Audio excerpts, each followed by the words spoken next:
Okay, thank you. I will now introduce our first speaker. Shirlitha Holmes Box is Green Action's community organizer and policy advocate. She's a native of San Francisco and a longtime community activist. She joined Green Action as a community organizer and policy advocate in 2022 after the painful loss of a 2-year-old family member to cancer while living in Bayview, Hunters Point. This loss of a young relative inspires Shirlitha to bring awareness, education, and empowerment to her community about the environmental injustices in Bayview, Hunters Point, and in other communities. Her awareness of social and environmental injustice began in 1966 after teenager Matthew Peanut Johnson was killed by the police in Bayview, Hunters Point. The killing sparked a community uprising, and the fear from those days laid the foundation for her trajectory of fighting for social and environmental justice. Shirlitha was diagnosed with asthma at the age of 3. At a summer program for children with asthma, she met Katie Okori, who became her lifelong mentor, and together they joined in protests around housing discrimination, educational inequality, and employment discrimination and anti-apartheid. Shirlitha has spent almost 3 decades fighting against gang violence and police injustices in San Francisco. She worked with city gang prevention programs and co-founded Girls Against Gangs and the National Organization Against Gang Incorporated. In 1997, she opened a gender-specific home for female gang members called Home of Excellence. Shirlitha mobilized Bayview, Hunters Point, and Visitation Valley residents in the successful campaign to create the San Francisco Department of Children, Youth, and Families. She serves on the San Francisco Community Television Board and recently joined the Southeast Health Clinic Patient Advisory Board. She was a regular host on KRON Bay TV series called Straight Talk, and many community television shows aired on Cable 25 and 27. Shirlitha, we're very happy to have you here, and you may now begin your presentation. Can't hear you though. Thank you. Can you hear me now? Yes. Your video has been spotlight for everyone. You're on stage. That means you're larger on the screen than everyone else. Larger presence. No, so can you hear me? Yes, we Yes. can. That just Oh, means that okay. Oh, okay. Thank you so much. Sorry for the little hiccup there. So first of all, let me preface my presentation by saying thank you, Great Panthers.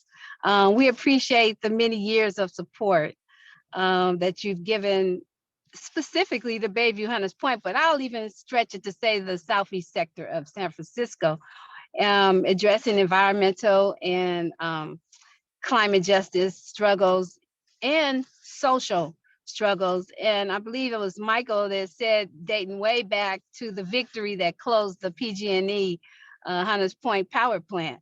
So I want to say again, emphatically say thank you. Thank you for all of the good things that you guys are doing for, I'm going to just say as a Black woman, you know, I appreciate you guys.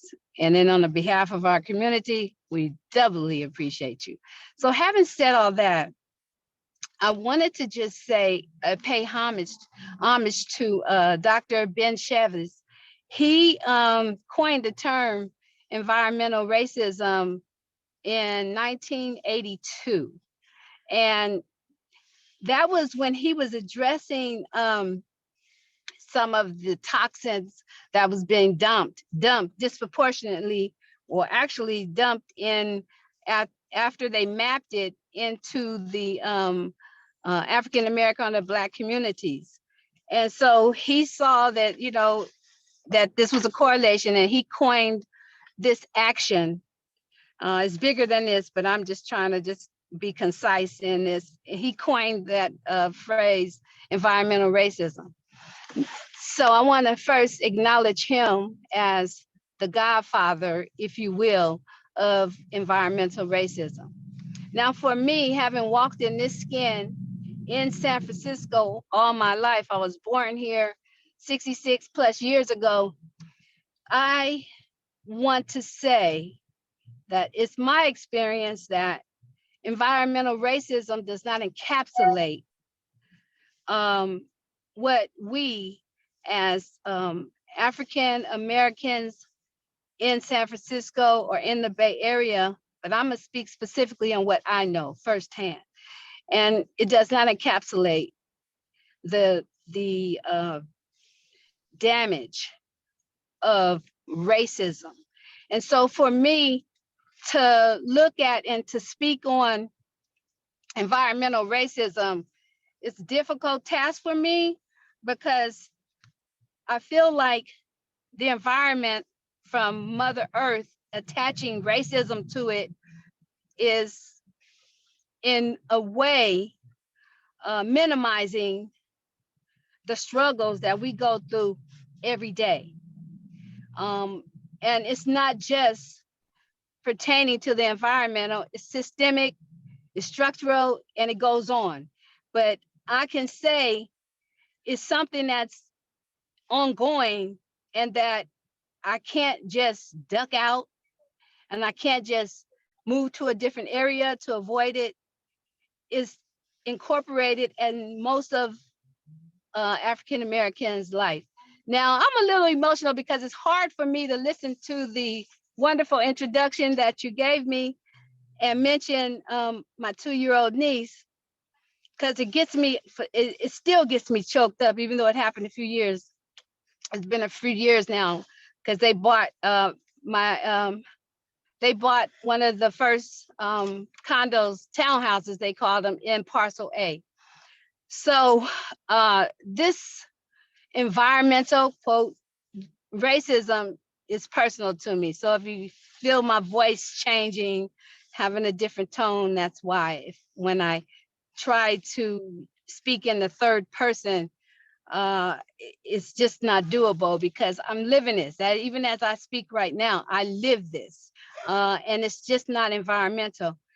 However, for the sake of this conversation and this presentation, Bayview Hunters Point, just like in North Carolina in 1982, when Dr. Ben Chavis noted that toxins from the government was being dumped in North Carolina. That was in 1982. I was born in 1957, and my father, who is Cuban descent, he's Cuban, and my mother, who is an American descendant of slave with Native American heritage, Cherokee and Blackfoot descent, left the South and came up to here. He was in the service to get citizenship, and they left in the 40s, in the early 50s, I'm sorry, but the family left in the 40s to come to California, ended up in San Francisco, but ended up in the barracks in Bayview Hunters Point.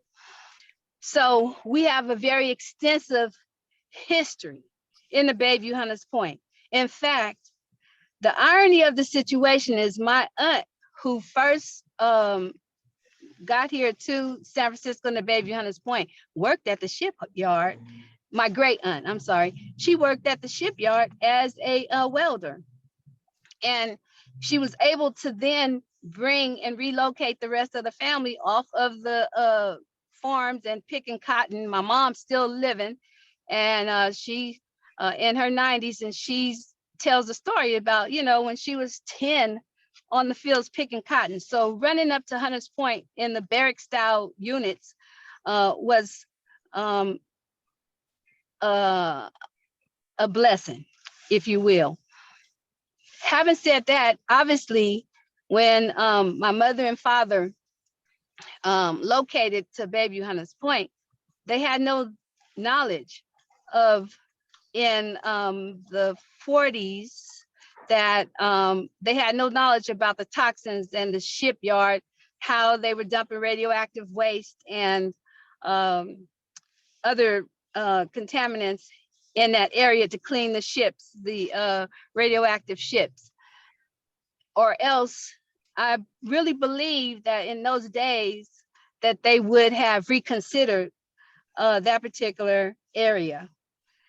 Now, moving forward, I, in 1990, purchased up in Mariners Village a condominium, and nowhere in my documentation did it say that I was located right on the top of the hill. Kiska goes, it's called Albatross in Mariners Village, overlooking the shipyard, gantry, crane, and nowhere in my documentation did it state that I was purchasing a property that I could be exposed to deadly toxins and things that can shorten your life, according to some scientists, negative 15 years on your life, off your life.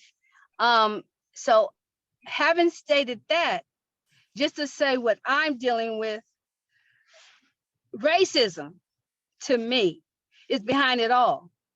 In San Francisco, I've sued for housing when I was in my 20s and prevailed with the Federal Housing Association. And so in your 20s, when I was in my formative years, anywhere between 10 and 11, I remember a store at Woolsworth on Market Street. They had a sandwich place, you know, you can walk in and order sandwiches, but I remember very clearly my mother telling me, no, you have to be careful, you know, don't say anything in here. I also remember my grandmother, oh yeah, the butchers, yes. And Camila will speak to that. Sorry, I just was looking at the comment popping up. So sorry. I also remember in San Francisco that there was places that children like myself played in, like the Candlestick Cove, which later on they said was toxic. I remember like going by Potrero Hill, we had Pollywog Creek, all these areas that we used to play in as kids, toxic. One thing I didn't know when I bought that property up on the top of the hill in 1990 was the things that I know now that I just learned in this fight for environmental justice with Green Action, is that I bought property that I could die living in, and that my niece, who we were ecstatic when my sister purchased in Parcel A the brand new townhouse, and not even 2 years into it, the baby had a rare cancer. We all did got, you know, tested to see if bone marrow, to see if, you know, we can, you know, prolong her life, but she died. And her mother has breast cancer. However, she settled. Now, just so you know, she settled and moved far away. How does that look for the rest of the community? Most of my friends and relatives that still live in that area, they're not able to relocate. So therefore, this toxin and the air that we're breathing, like Dr. Shavit at Southeast Community Center says, 90% of her patients have respiratory diseases.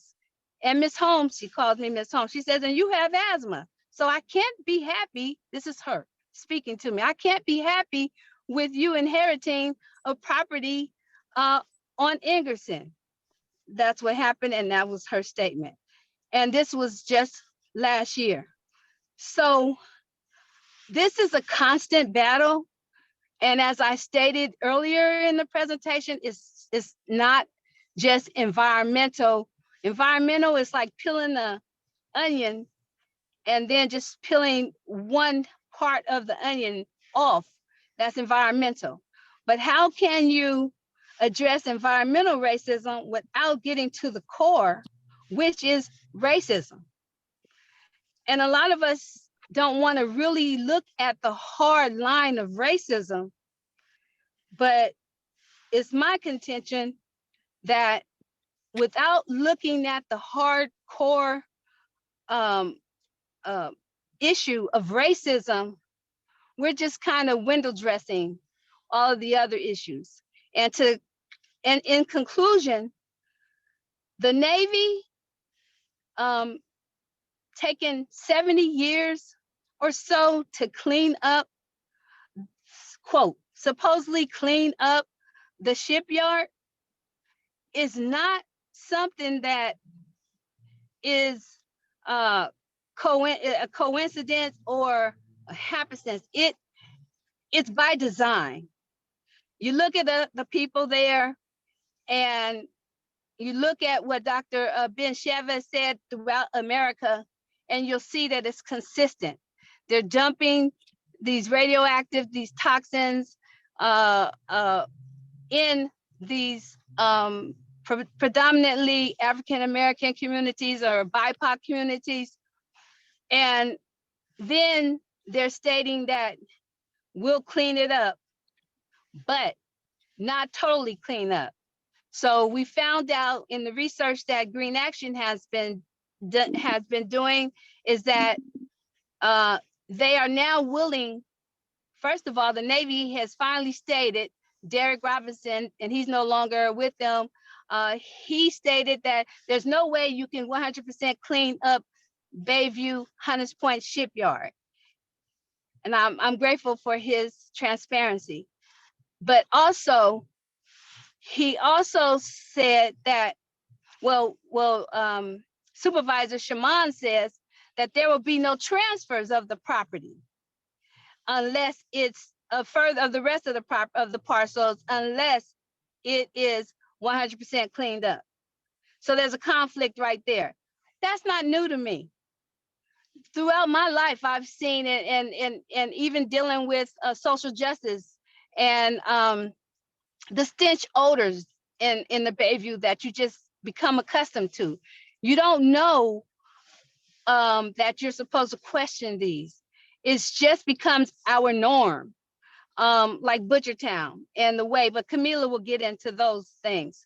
But I wanted to just conclude with that this is an ongoing and a constant source of environmental, systemic, we can go on, structural, whatever you call it, racism.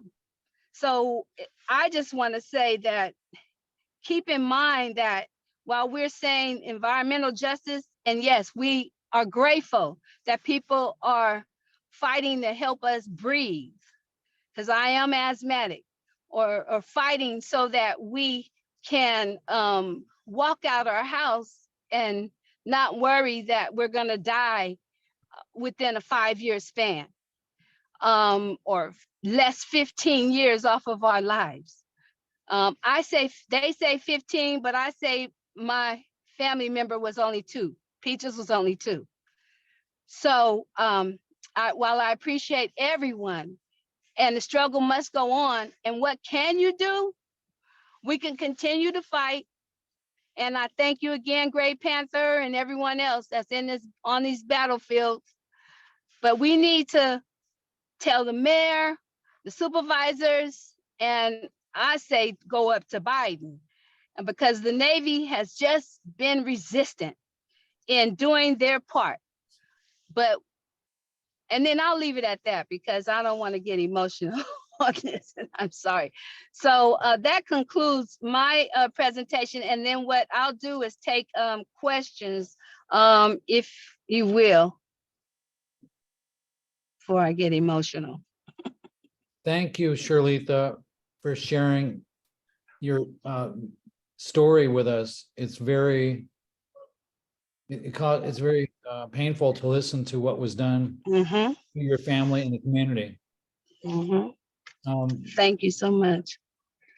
We're going to open it up for questions now, and then Camila is going to speak after that. We'll have a Q&A with her. I see one question. If you have a question, please raise your hand, either physically with your hand or with the reaction button. And if you're not asking a question, please mute yourself. Let's co-host, please mute everybody who's not has not raised their hand, so we don't have excessive noise. Okay, Karen, you're up first. Yeah, thank you for your presentation and all of the information. I would have loved to have seen a photo of your niece. But my question is, you mentioned that Supervisor Walton has said no property transfers without total remediation of the ground underneath the property. And I'm wondering about that. My question was gonna be, you said when you purchased, there was nothing that warned you. And I was going to ask, has that changed? Are warnings mandatory now? But to go back to his position, sorry, hay fever, cough. Is there anything beyond his statement? Is that in legislation, or is it part, I'm so sorry, part of the reparations package?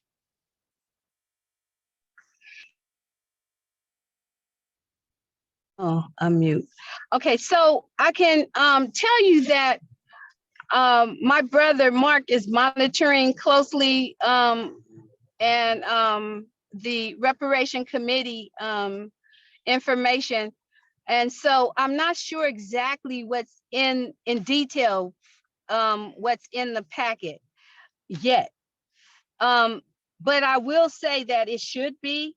But one of the things that they have established very clearly and is well documented is the damage that is done to the African American community deliberately, because it doesn't take 70 years of acknowledgement to correct a problem. You either do like the Port of San Francisco is doing.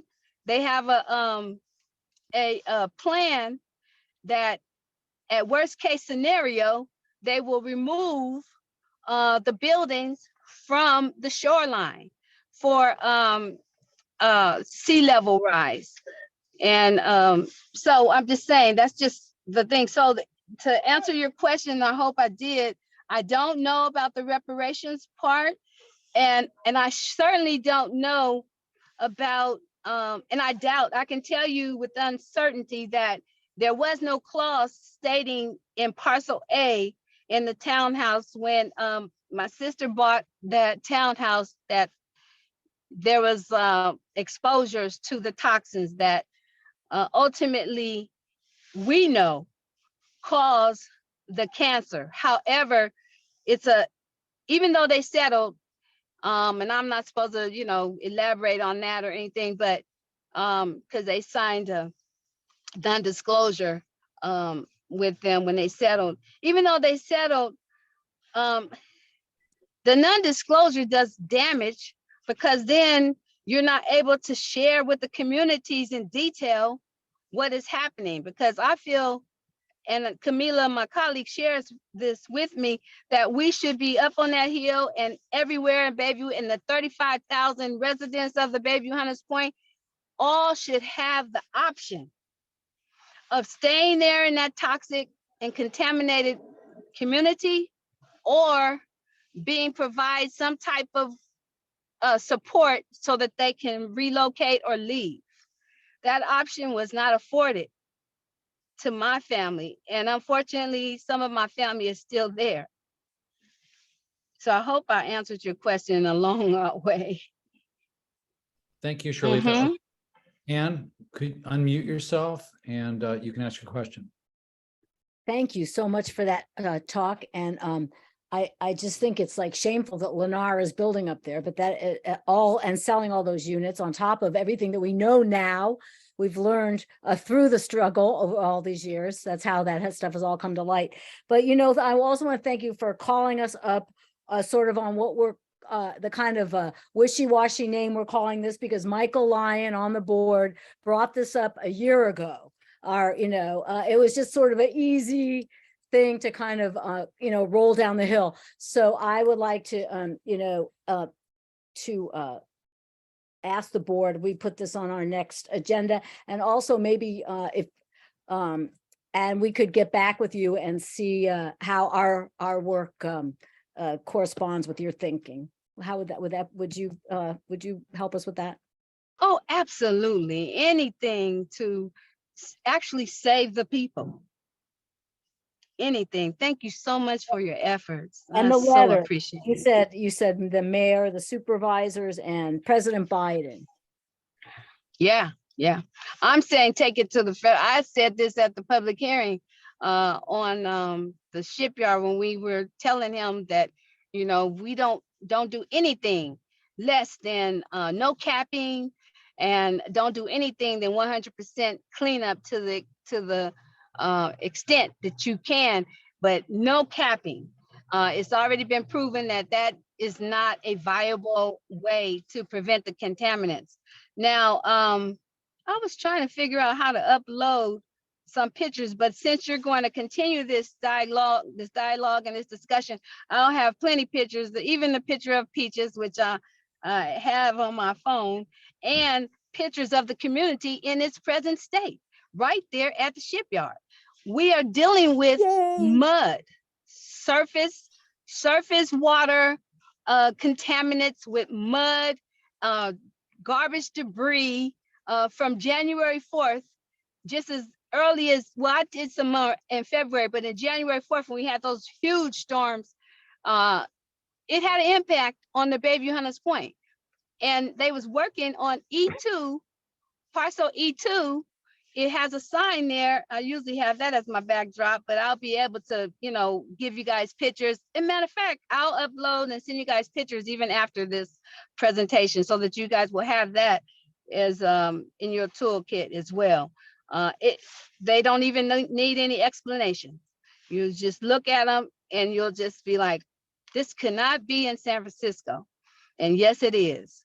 So, but yeah, I'd be more than happy to work with any and all of you guys in, in furthering our fight for justice and the end racism.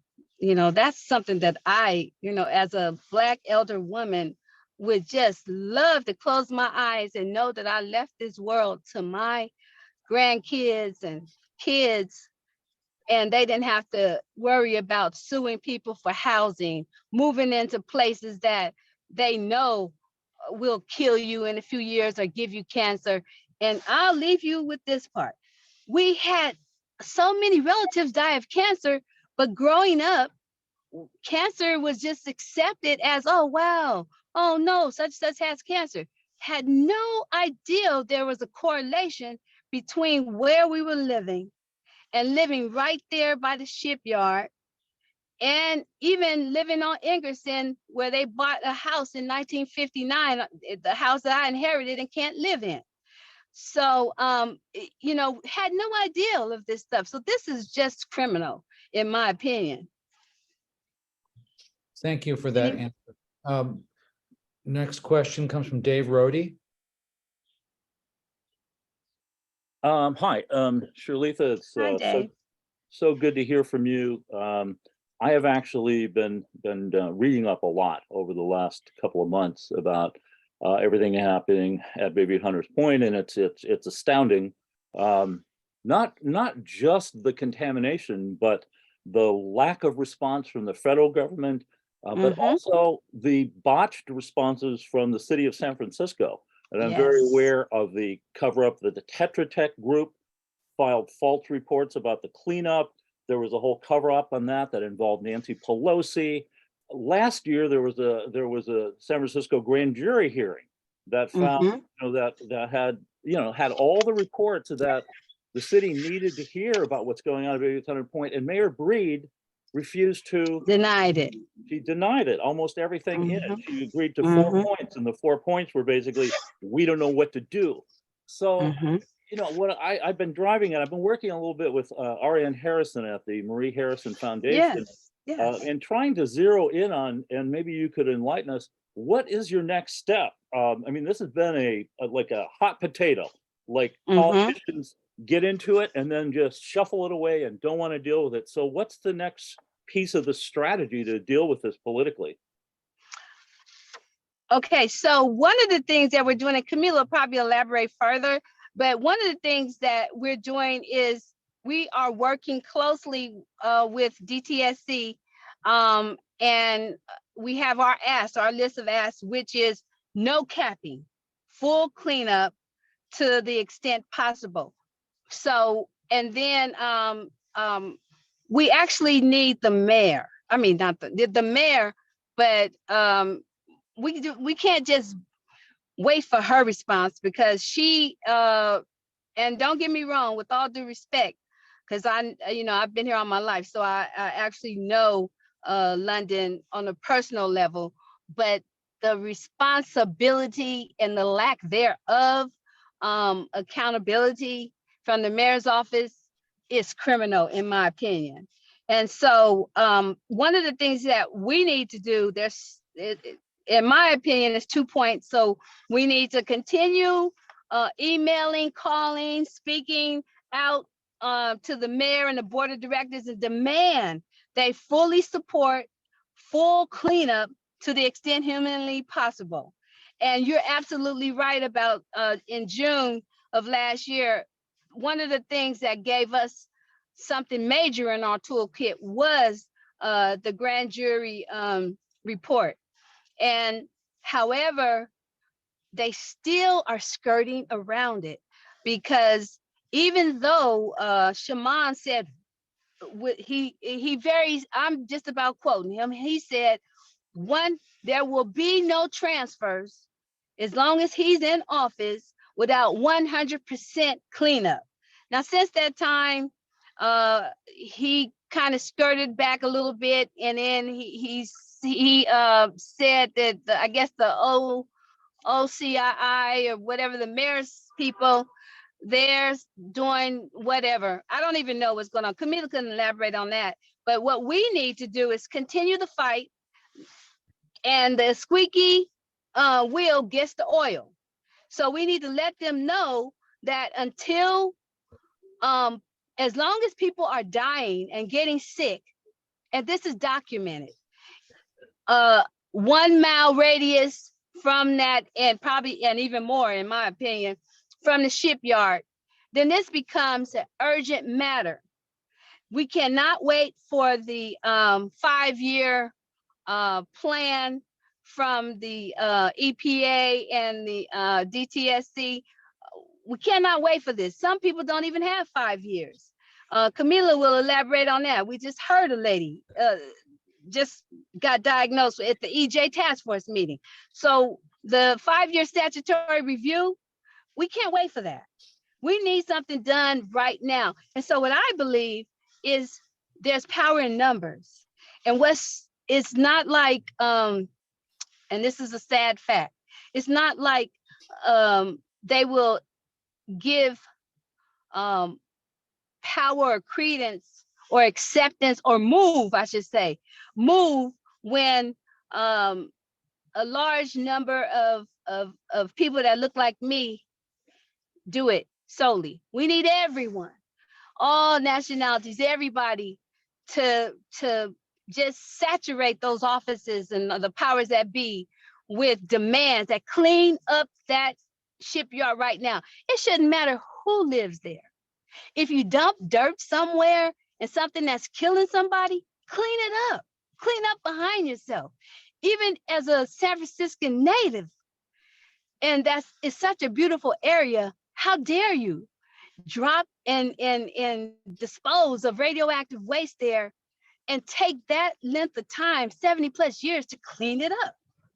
So this is a travesty, in my opinion. And so one of the things, like I said, and then the second thing we need to do is we need to probably do some direct action, show up in numbers, and down at the city hall and stuff. I mean, in real numbers, large numbers, and and let the mayor know, you know, you just can't, and the supervisors and all the powers that be, and send a clear message, have a huge media presence to let Biden know, President Biden know, look, we're going to Washington, D.C. next. You know, so we really need to mobilize around this issue, but not in the way that we have in the past. We have to be a little more aggressive. We have to do just like they did with Floyd George. We really have to take this type of stance, and that's what I feel we have to do. Okay, I know your time is limited. Do you have time for one more question from Michael Lyon? Oh yeah, I'm good. Thank you. I'm good. I'm in front of the place.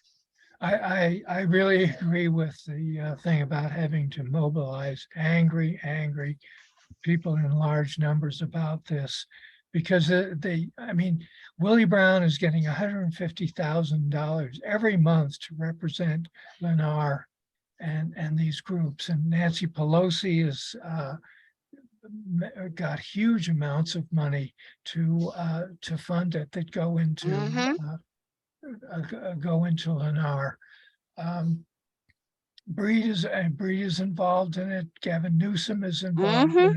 The whole Feinstein's involved in it. So yeah, it really, I mean, we're not going to get anywhere from just trying to ask the city to do something about it, because they don't want to.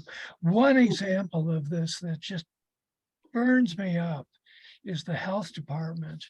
The health department doesn't even, yeah, I was just gonna, doesn't even record breast cancer deaths anymore, because there are so many. And when the asbestos dust, you know, was choking people in that area, they turned, during the worst days, they turned off the asbestos monitor and said it was some malfunction or something like that. And the most outrageous thing of all is that the health department actually has a representative from Lennar on it who goes around assuring people that that it's safe to buy houses and condominiums in this area where it's just outrageous, and she's paid indirectly by Lennar. I would really like to focus on the health department. It's just outrageous that they're getting away with this shit. You are absolutely right. I couldn't have said it better. And I thank you for that, because basically, Amy Brownwell, full disclosure here, I am San Francisco. Everybody knows that it's a developers. They run in the city, so they run in the city. I am, and my husband passed away, but my brother and I am a co-owner of Solar Homes Construction, a minority contractor, one of the few that's left. And we started way back because we're like the third generation of contractors, having did the Rotunda at City Hall, the BART extension, the library in Bayview Hunters Point. Having said that, my brother and I we were invited back in the early 2000s or something with Amy Brownell, because I pulled up the email to show Bradley, and it said safety, showing it was a seminar for all of the minority contracts in San Francisco. The minority contractors, to show safety, that it was safe to take on these contracts.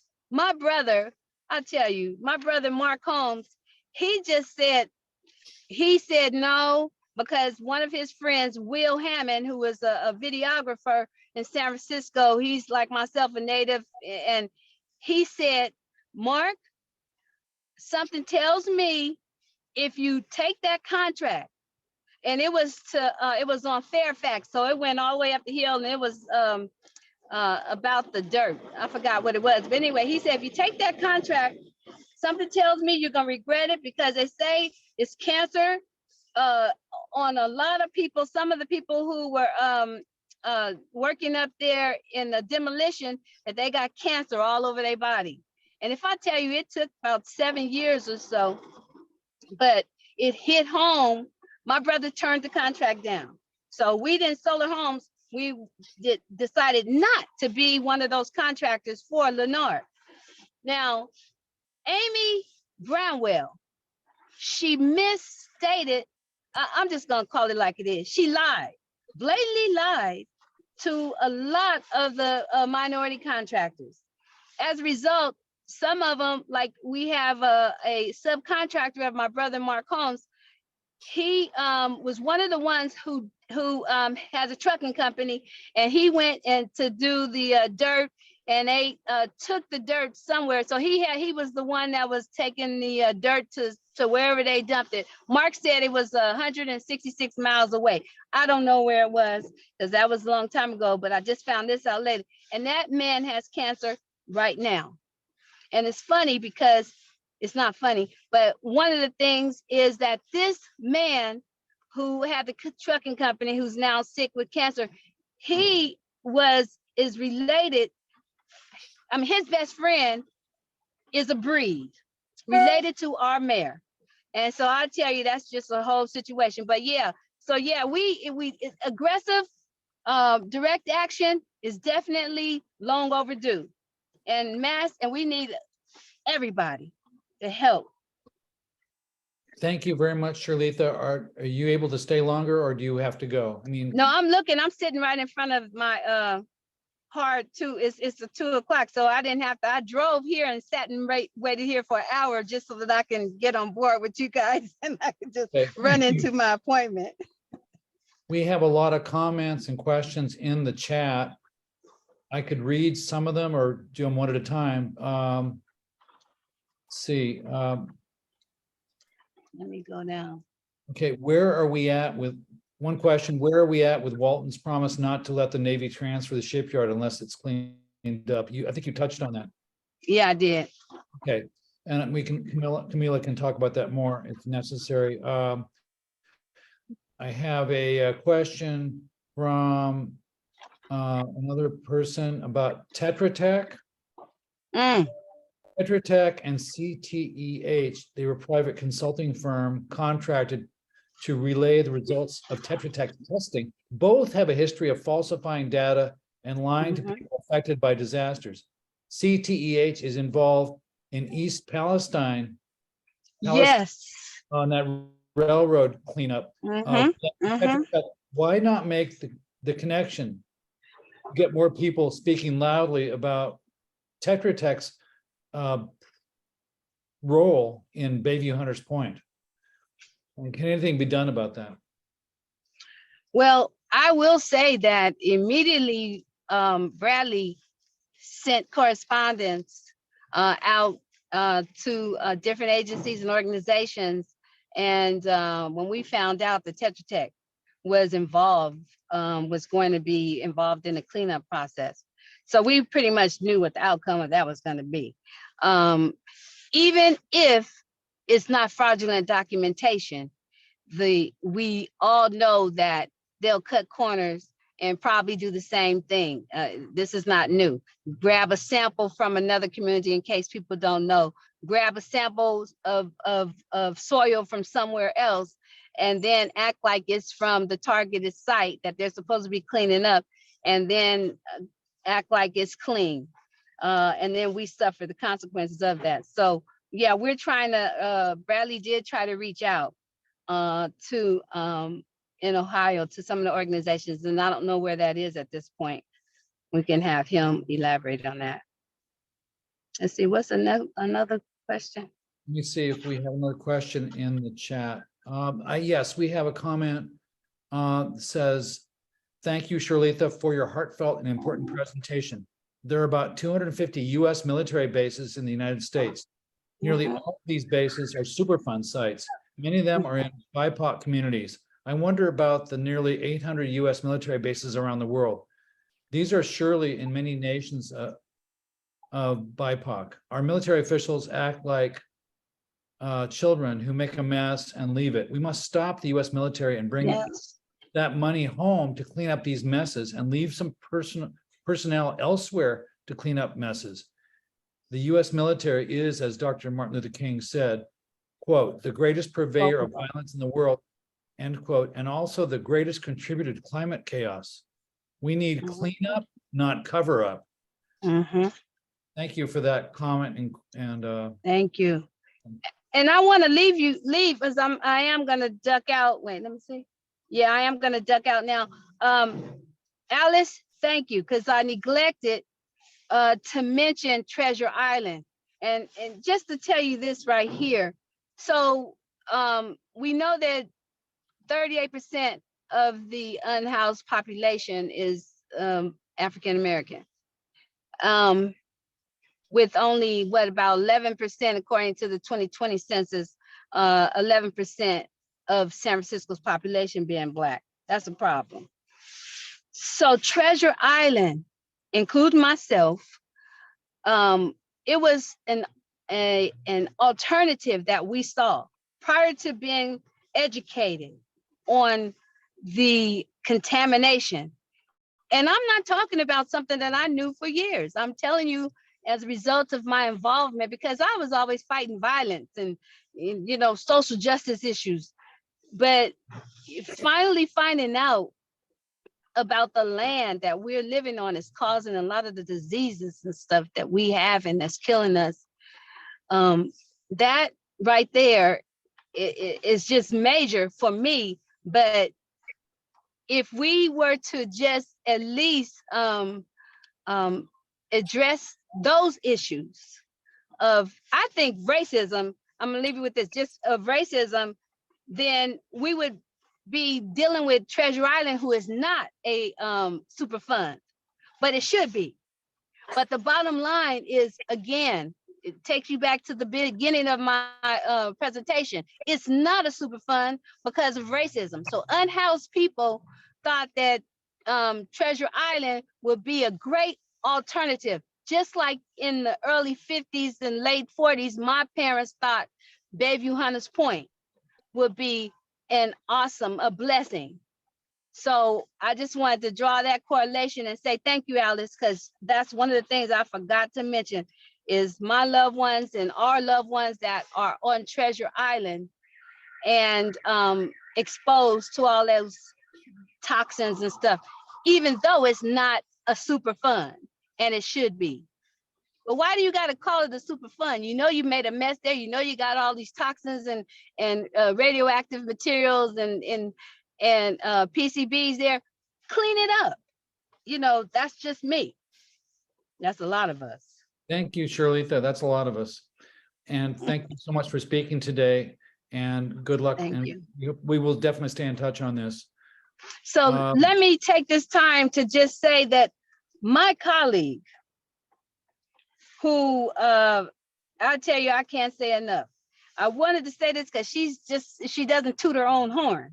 So I have to toot this before I leave. Camila Elam, she has the direct connect to the community, and she holds these environmental justice task force meetings, and she just had one that was over 50 something people in it, and including some DTSC people, staff people. But the key thing here is, I'll let her share with you, but when I watched that, I was just in awe because the residents spoke out. So I just want, before you introduce her, I want you to know this young lady, this woman has the current temperature of the residents in the Bayview Hunters Point. And so it is my pleasure to leave you guys in the hands of my colleague, Camila Elam. And thank you all for all of your work and your support of all of us on the front lines. And as Marie Harrison did, and Tessie, they lost their lives, but you can't connect the dots to say that they're in this fight here and this contaminated area that they're working in killed them. So thank you all for listening to me rambling on and listening to my story. And I appreciate all of your comments and much love to you all. And I'll certainly be in touch with all of you guys again, and call me anytime you need me. Bye. Bye-bye. And thank you, Shirlita. You're welcome.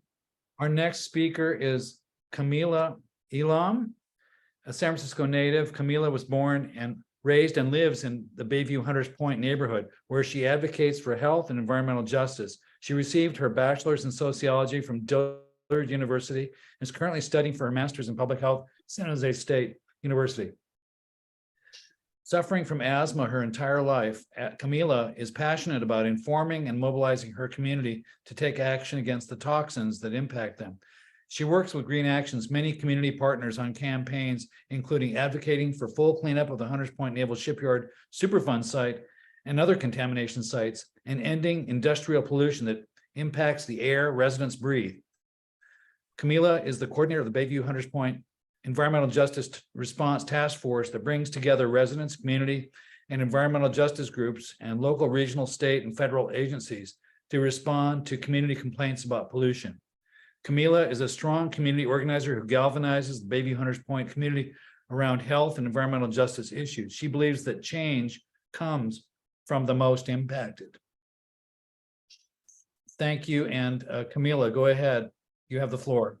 Thank you, Art. I just want to thank you all for having us and for having me here again. You know, and what can I say?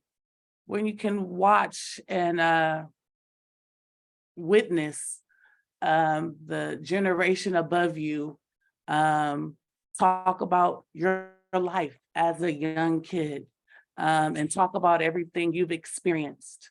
And share those things and share that testimony. So I just want to give a recent relevant story.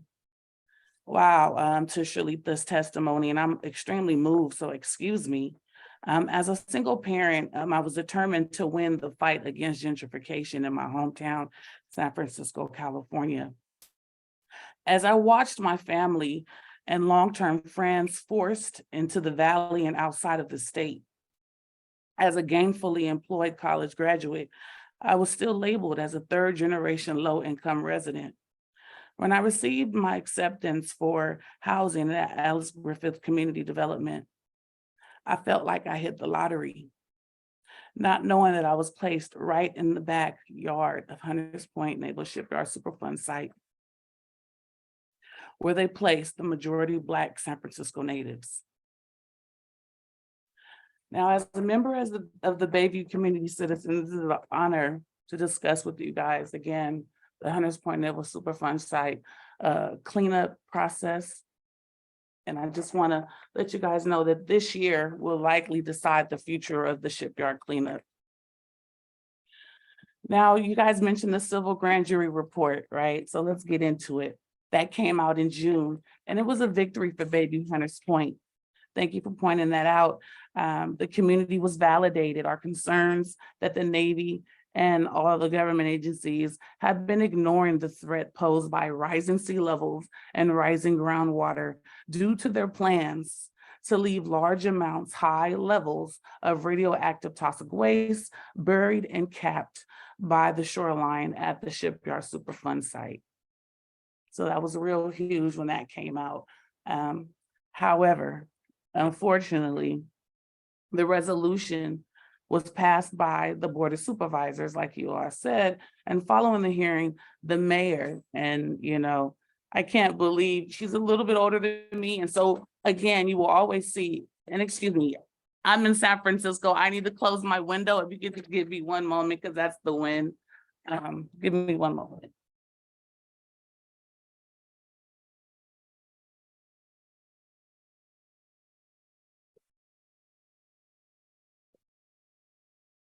Ooh.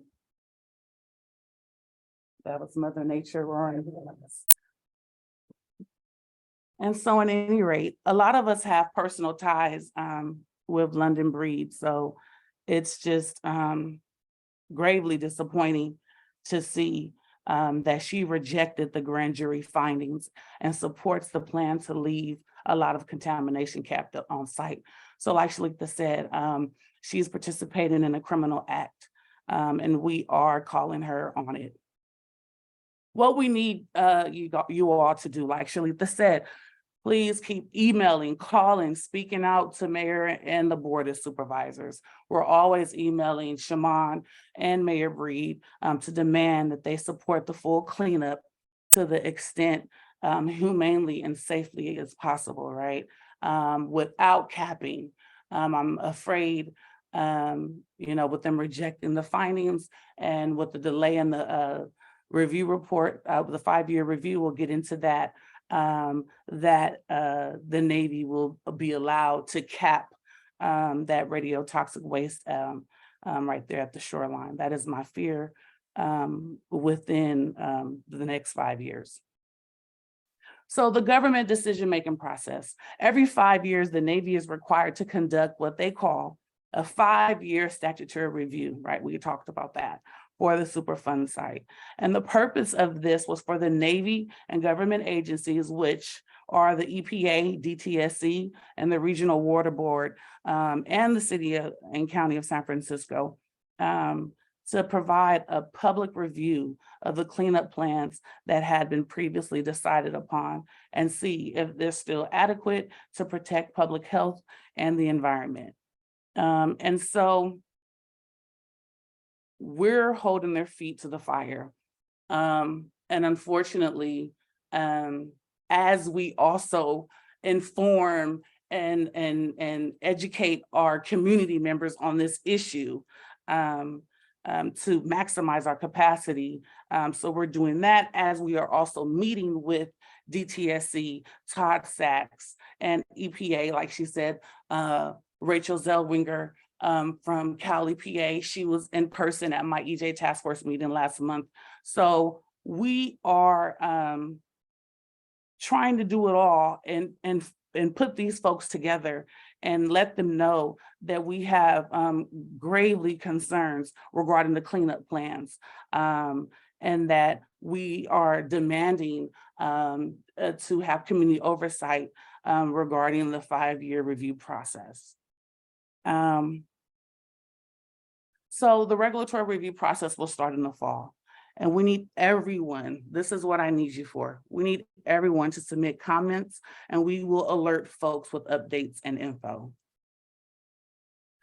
So we do have, and I'm gonna be honest, I'm learning not to jump the gun and say good news,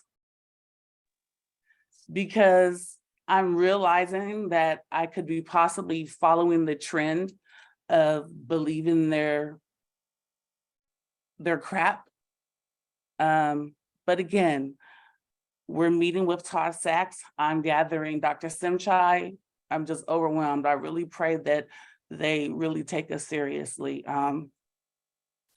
Simchai has been working on the biomonitoring project since I was a teenager. Excuse me.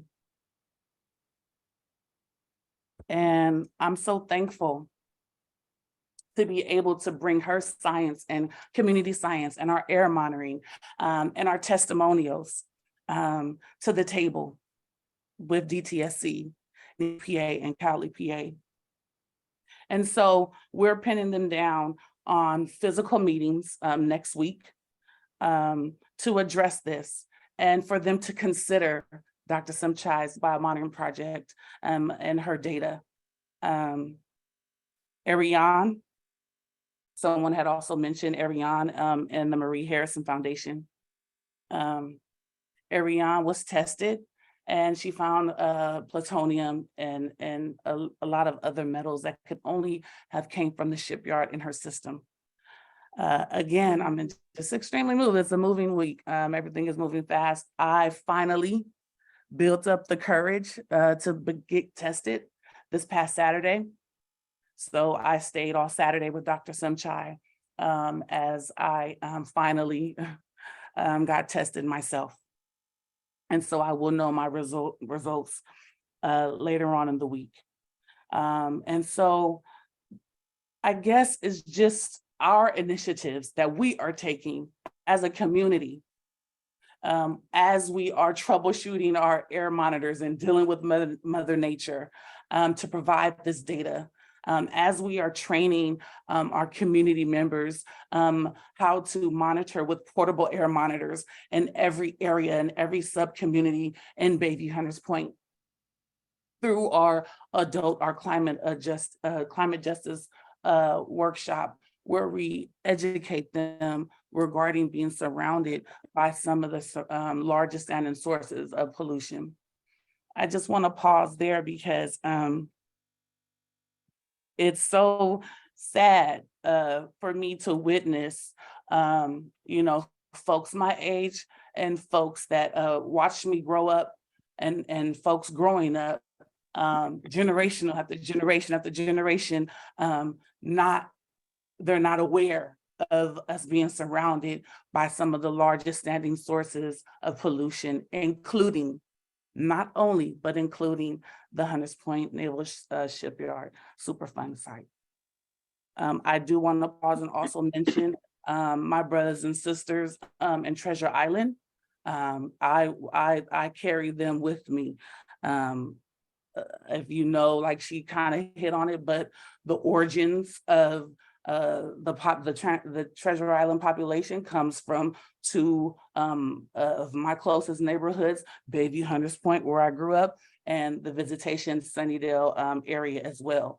And like she said, Treasure Island was presented to us as a better option or alternative from living in dense communities like we were subjected to in San Francisco. And so again, it was a beautiful development. Everyone felt like they hit the lottery when they received placement, not knowing that they were right in the backyard of radioactive toxic waste. And in their case, they're not even being acknowledged as being a Superfund site. And we are working on that. I know, like Shalita said, they should be. We are working on that.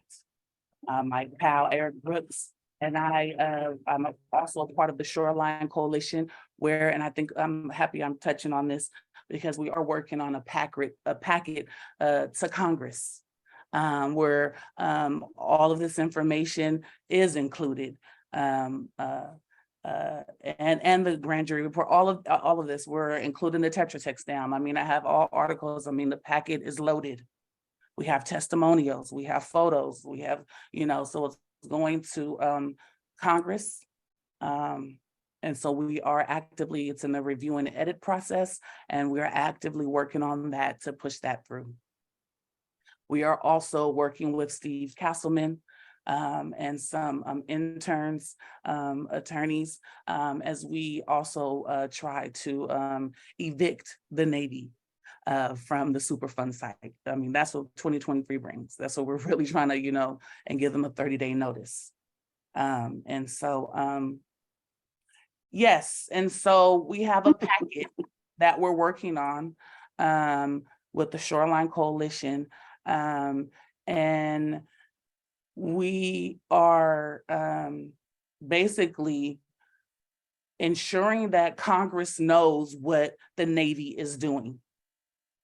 Because again, someone had mentioned it, we have all these different agencies, EPA, DTSC, Regional Water Board, and even Congress, or we have these also departments as well.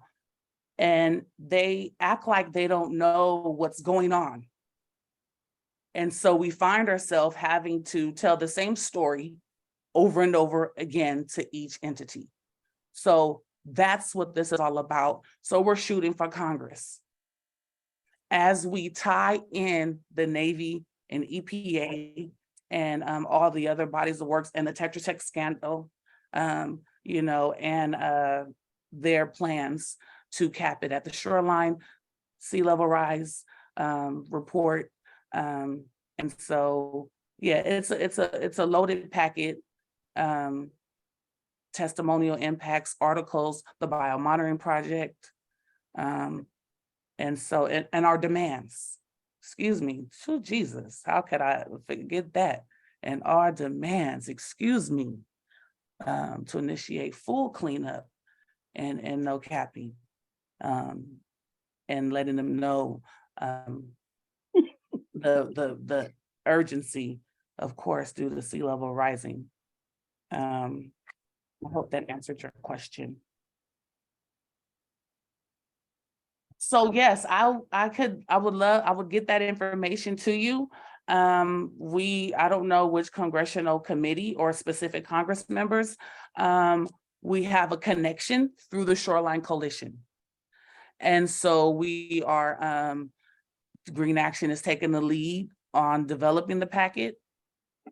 And of course, including everyone's input who's a part of the coalition. And yes, I can definitely get that information to Art. You can share that, yes, definitely to everyone.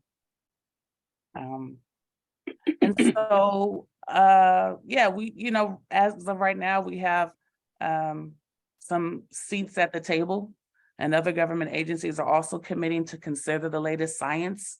That's a major thing, to consider the latest science and consider Dr. Simchai's work on these climate changes impacts, and also the impacts of the shipyard. But we must hold them accountable and turn up the heat to make sure they do the right thing. And so that's including, a direct action, an aggressive direct action, as well as continue to meet with them and as a collective, with core community partners together, with our allies, right? With everyone standing together, like Shalita said, that's what it takes. It takes everyone. So in the essence of time, thank you, everyone. And I'd love to answer your questions.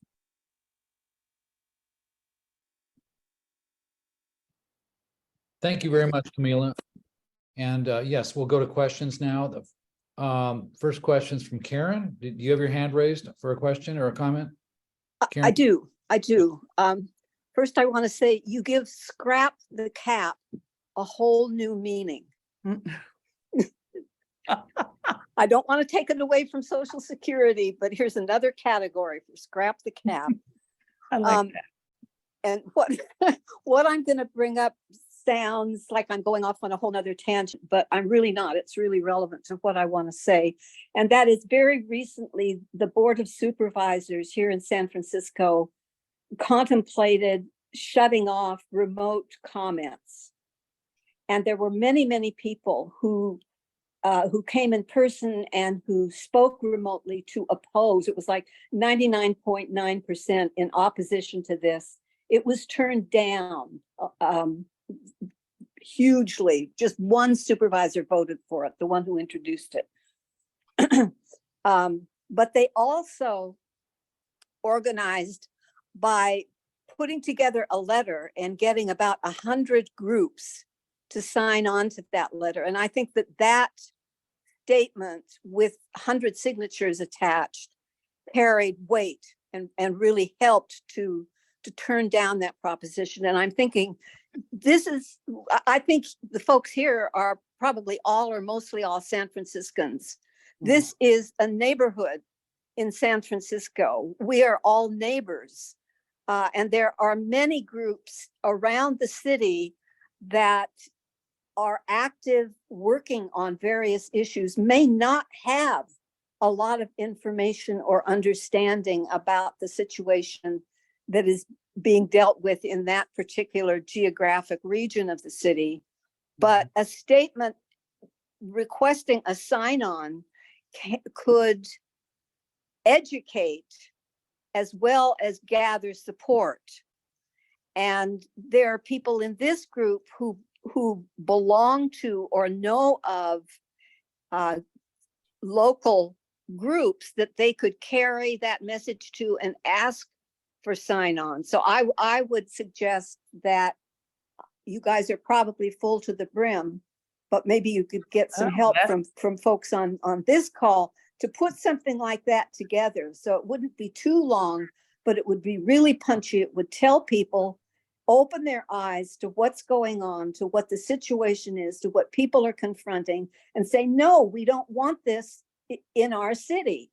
And Thank you you, get Karen. you get enough groups sign on to that. The politicos have to listen to that as well. I just want to I say, agree. Sorry. I want to make one comment about that, Karen, and really quickly, and that is that with our activism in the Gray Panthers, we depend on at least one person or to be an activism leader, and we could use someone to do that. We can depend on the community and Camila for giving us information, but we need to filter it through our own information and activism. So I hope that somebody on this call will agree to be a liaison. That's planting the seed there for the thought later on during our meeting. Wow, that's an awesome process, Art. And yes, Yeah. I agree. And we would love that. We need that. So, Yeah. you know, I can throw in a little encouragement. Yeah, thank you. And I don't know if I didn't want to cut off your ability to answer Karen's question and comment, but we have Well, just. no, yeah, I think you're spot on. And that is something that we don't have, and that it can fit right along, actually, even in the packet, you know, or we're starting even to do letters and starting to send out letters. And so we're on a real path with that. As we join all these different sub-working groups. And so I'd love to, you know, work with someone in a liaison regarding a letter and get some signatures. Thank you. Dave Rhodey, you have a comment or question? Yeah, Camila, a very moving presentation. Everything I read, everything I hear, my heart just goes out to the whole Bayview Hunters Point community. And as a 40-year San Franciscan, I'm ashamed at how little we've paid attention to this. And one of my campaign, I should say, I'm with the Climate Reality Project, and I'm the co-chair of the policy action team for the Climate Reality Project. And I know you've engaged with them through the Shoreline Coalition. Unfortunately, I'm unable to attend evening meetings because I have a lot of family responsibilities, disabled elders and such. But anyway, I would like to be a link in this group. And so, you know, whatever I can help do, I've got your email, and I will send you an email so you have my contact information. Okay. I've also been talking a lot with Ariane Harrison. I do see, and this is just comment from, been working on this for a couple of months. The groups are not communicating well enough. We've got the Climate Reality Project, the San Francisco Climate Emergency Coalition. You got Youth versus Apocalypse, the Green Action.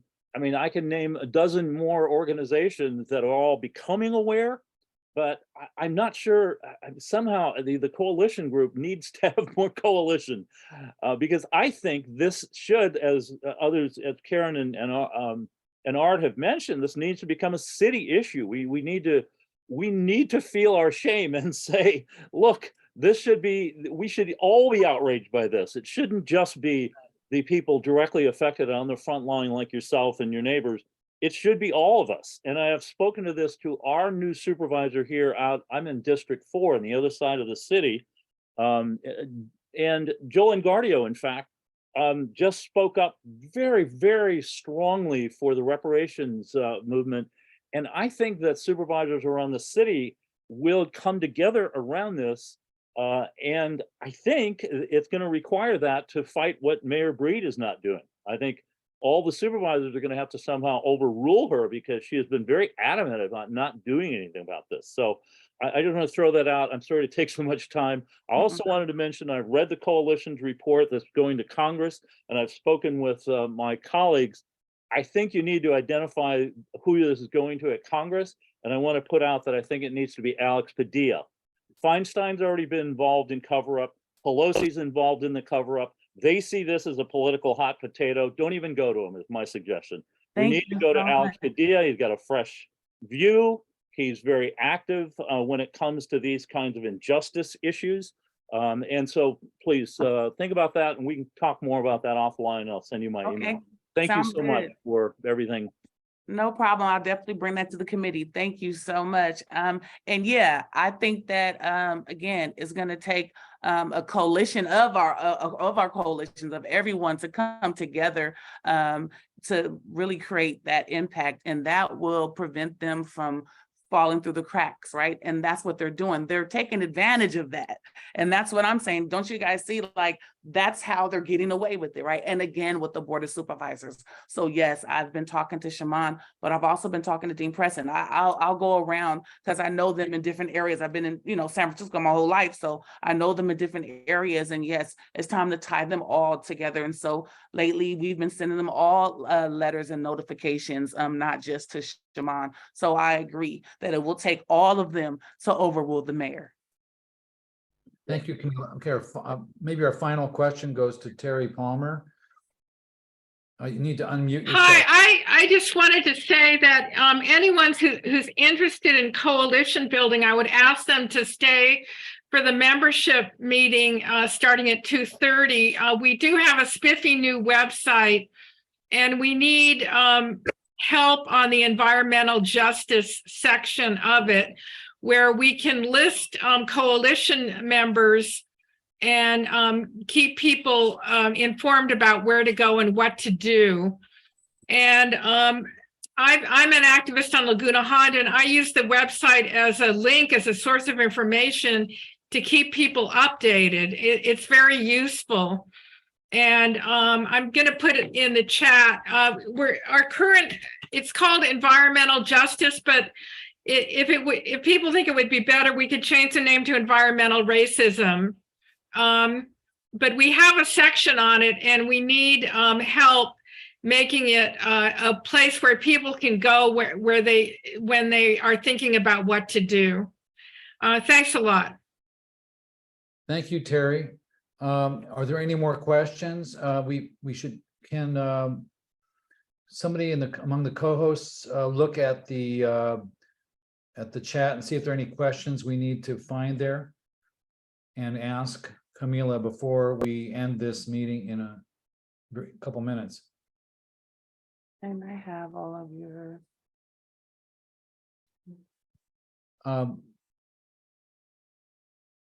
Following up on what Terry just said, yeah, we have a great website. We have potential for another activism leader on this topic, and we have a user-friendly website for activism leaders to use. So that would be a wonderful thing to connect us with the urgently needed work that is to be done and that needs to be done in Bayview Hunters Point that Green Action has told us about today. Please put your email address in the chat if you like to stay connected with the Gray Panthers on this and other issues. We haven't really been focusing on collecting people's email addresses, and we may be going to a registration form on our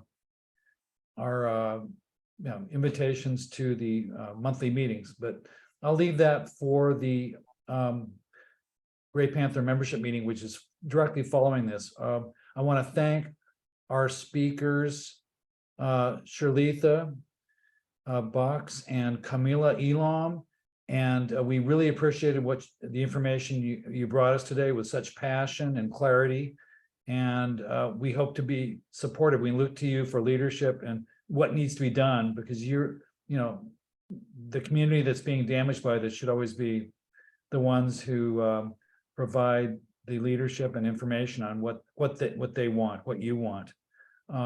So please stay in touch with us, and hopefully we'll have a liaison with you. Yeah, thank you. Keep me posted. I'm looking forward to working with them and working with you all. And Well, there are some interesting comments and questions regarding this in the chat that I hate to just let go. Are we going to take a little break or Yeah. one is what a direct action look like, and also which I think is a very good question, and also do you need what kind of help could you need right now? Like for that meeting that's about the Dr. Sunchai's biomonitoring things like that? Is that something that would? Okay, so the first one, what does direct action looks like? So yeah, it looks like us actually going to the state, going to City Hall, going to the state. Right now we are in high mode in educating the community members and galvanizing. And we plan on also having direct action at our Earth rally on April 22nd, which pretty much where we it's hopefully, I'm crossing my fingers, Todd Sachs should be there. You know, he said he'll be there. And so direct action just really looks like taking steps. Hopefully we don't have to get, I know we want to rush to get aggressive, but when we have these folks, we have seat at the table. Hopefully it looks like really coming up with a resolution through meeting with them directly in numbers. And so we are working on that, but like Shalita say, we don't mind going aggressive and getting all the way up to the state. But right now, we do have their ear. We are at the table with them. And so we just want to continue to galvanize our community members and our allies, and then have a direct action at City Hall and hold the mayor accountable at this point. It's about holding the mayor accountable and get the board of supervisors on our side. And so that's what direct action looks like right now. Thank you. That answers my question. Great. Thank Thanks you, for Ann. Okay, so we're about at the end of our meeting. Thanks again, Camila, very much. All right, please send me any questions that other folks have. You Okay. know, we always talk, please, and I don't mind answering them. So please email them to me, okay? Will do. Do you want to put your email in the chat? Yeah, Just I so- did. I'll do it again. Thank you. You're Okay, welcome. so we're going to take a couple minute break and come back at 2:30 for the Great Panther membership meeting. Thank you all for your attendance and participation, and everybody's welcome to stay for that meeting. And please put your email address in the chat if you want to stay connected with the Great Panthers. So our break will start now and we'll resume at 2:30.